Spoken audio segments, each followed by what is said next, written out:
देखिए बच्चों, आज हम एनएलएम पढ़ेंगे, Newton's law of motion. Newton ने मोशन से रिलेटेड 3 लॉज दिए थे, first law, second law, third law.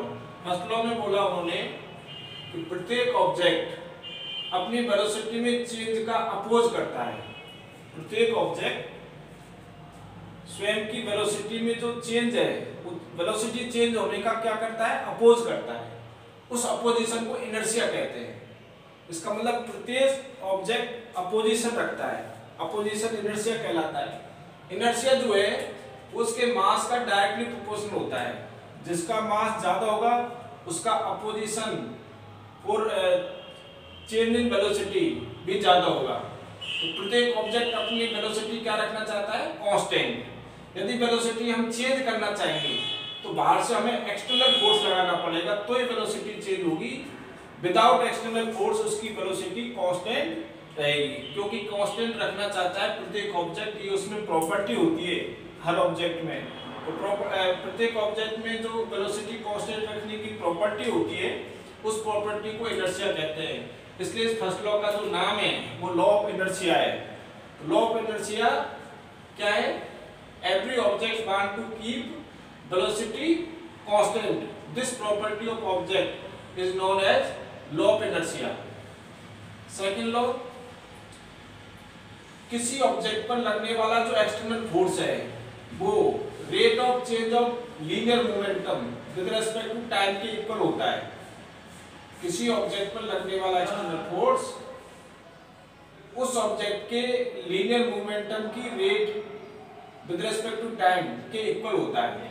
यहाँ पर लीनियर मोमेंटम p क्या होता है? p होता है मास इनटू वेलोसिटी। अच्छा, थर्ड लॉ मतलब सेकंड लॉ में क्या है, ये फॉर्मूला बताया था एक्सटर्नल फोर्स का, किसने? न्यूटन ने। इस फॉर्मूले को सेकंड लॉ कहते हैं। एक्सटर्नल फोर्स का जो ये फॉर्मूला है इसी को सेकंड लॉ बोलते हैं। थर्ड लॉ क्या है? जैसे हम किसी ऑब्जेक्ट का एक ग्रुप है, इस पर हम धक्का दे रहे हैं, पुश कर रहे हैं, तो एक ऑब्जेक्ट दूसरे ऑब्जेक्ट पर फोर्स लगाएगा। तो जितना एक ऑब्जेक्ट दूसरे ऑब्जेक्ट पर फोर्स लगाता है उतने दूसरा ऑब्जेक्ट बैक मतलब रिवर्स डायरेक्शन में उतना ही फोर्स लगाता है। जैसे मान लेते हैं ए ने बी पर R1 फोर्स लगाया, तो बी भी ए पर R1 अपोजिट डायरेक्शन में फोर्स लगाएगा। ऐसे यदि बी ने सी पर R2 फोर्स लगाया तो सी भी बैक बी पर R2 फोर्स लगाएगा।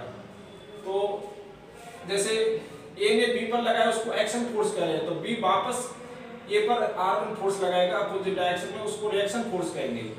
तो एक्शन फोर्स और रिएक्शन फोर्स इक्वल होते हैं।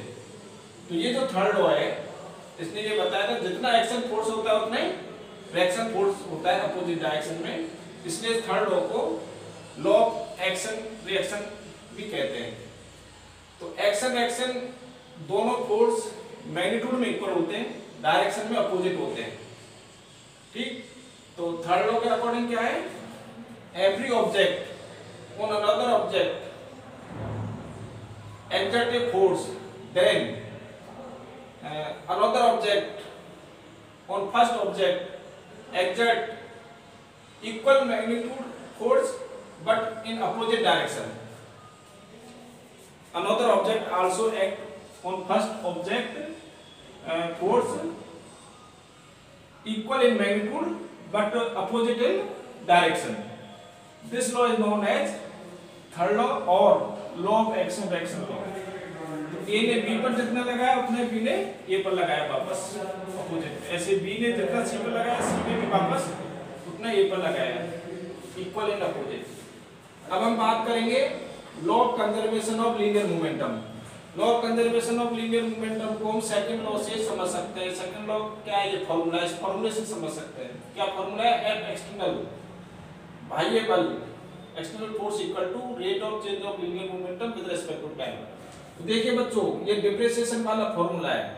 इसमें p यदि कांस्टेंट है तो कांस्टेंट का डिप्रेसिएशन क्या आएगा? 0, मतलब एक्सटर्नल फोर्स 0 आएगा।